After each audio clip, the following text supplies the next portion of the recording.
Di tengah hiruk pikuk zaman, ada satu sosok yang berjalan perlahan, menyapa rakyat kecil, mendengarkan cerita mereka, dan menjawabnya bukan dengan janji, tapi dengan aksi.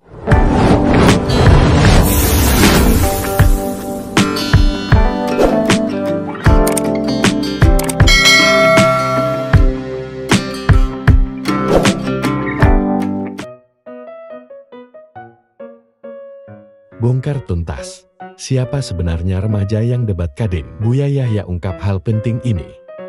Baru-baru ini, remaja asal Bekasi viral di media sosial usai debat dengan Deddy Mulyadi. Menariknya kritikan yang dilayangkan remaja ini kebanyakan tidak mendasar, yang membuat para ibu-ibu muak melihatnya. Pasalnya Kadin dengan tegas melarang kegiatan studi tour untuk siswa, yang mana kegiatan tersebut membuat para orang tua terbebani. Lantas siapa sebenarnya remaja yang berani kritik gubernur ini? Sehingga Buya Yahya berikan pesan penting diketahui.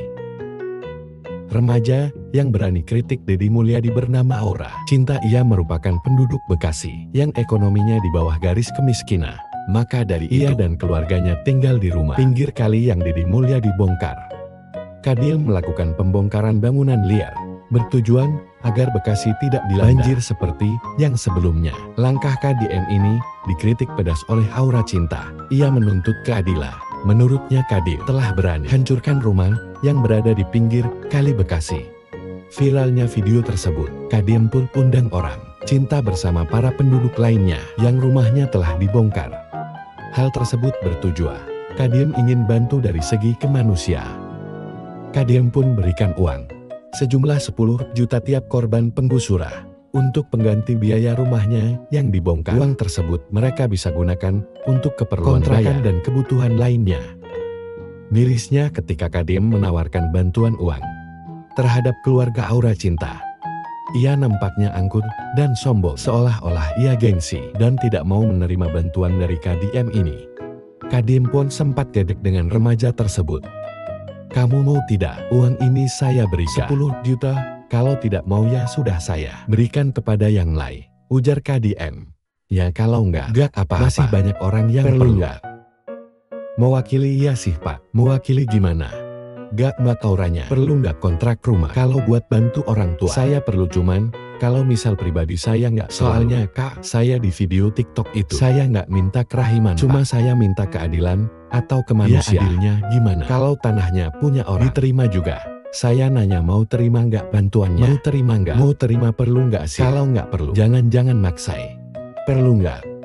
Namun pada akhirnya, ia pun menerima bantuan dari KDM ini dengan muka sedikit ketus. Selanjutnya yang membuat para ibu-ibu geram dengan gadis ini adalah sudah mah mengaku miskin, tapi sombongnya kebangetan. Apalagi perihal studi tour dan perpisahan sekolah dengan biaya yang cukup mahal. Gadis ini cuman bilang biayanya hanya 1 juta doang, ucap Aura Cinta. Setelah ditelusuri lebih lanjut, Aura Cinta ini ekonomi keluarganya cukup prihatin. Ibunya bahkan kesusahan dalam membayar kontrakan. Mereka pun mengaku bahwa mereka ini miskin secara finansial, namun ego dan gengsinya melebihi rata-rata orang. Sementara itu, di saat ibu-ibu lain diberikan bantuan oleh Deddy Mulyadi, mereka terlihat cium tangan gubernur sebagai tanda terima kasih karena mereka telah ditolong. Bedahannya sama gadis cantik jelita ini yang enggan untuk cium tangan. Ucap terima kasih Bu, sedikit kecut mukanya. Usut punya usut, rupanya Aura Cinta bukan gadis sembarangan. Ia pernah bermain sebagai artis FTV, berperan sebagai anak sekolah yang karakternya seperti antagonis. Menariknya perannya tersebut belum lepas hingga saat ini. Dan yang lebih mengejutkan, dengan pengakuannya yang pas-pasan, tampaknya ia memiliki iPhone yang cukup mahal.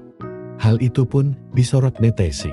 Sudah miskin kok HP-nya keren neng, mendingan buangnya buat kuliah, ujar warganet ini.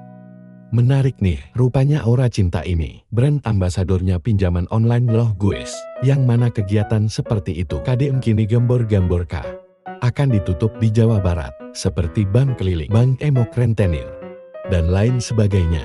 Karena sistem seperti itu merusak ekonomi masyarakat. Apalagi di Jawa Barat, kini para bank keliling dan sejenisnya meresahkan masyarakat. Bahkan banyak warga yang terlilit utang tersebut, tak jarang akibat ulah orang-orang yang bermain riba. rumah tangganya berantakan, ekonomi hancur, dan lain sebagainya. Terima kasih sudah menyimak video ini. Jika kamu percaya bahwa nilai-nilai kemanusiaan masih bisa hidup dalam politik, jangan lupa like, share, dan subscribe. Sampai jumpa di kisah inspiratif berikutnya.